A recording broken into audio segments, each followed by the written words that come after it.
Hello mga kabigatin! Kasama natin ngayon si Sir Mike, isa sa mga client ni Bigatin Insurance na mag-share ng experience niya sa own damage claims process.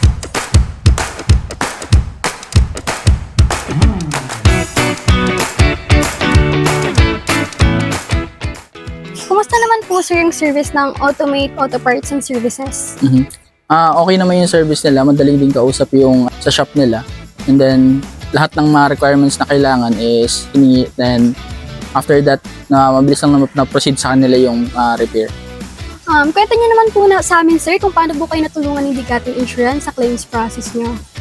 Nung December 2023, bangga kami ng 10-wheeler dun sa Circle. And then, right away, tinawagan ko si Mark. Sinabi ko sa kanya na meron kang prior problem nga. Then, kinabukasan naman nun, naibigay ko naman lahat ng documents na kinakailangan ni Bigatin, and then ganun kabilis yung proseso nila, and I think wala pang 3 days approved na agad yung mga document na kailangan. May gusto pa po ba kayong i-share sa mga kapwa niyo po driver tungkol sa pagkuha ng insurance at pagprotekta po ng mga sasakyan? Sobrang importante ng insurance actually.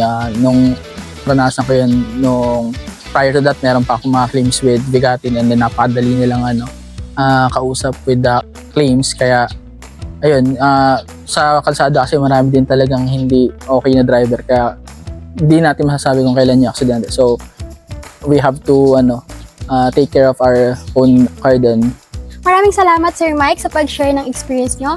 And sa mga nanonood, kung naghahanap kayo ng maaasahan, mabilis at hassle-free na insurance service, Bigatin Insurance ang para sa'yo.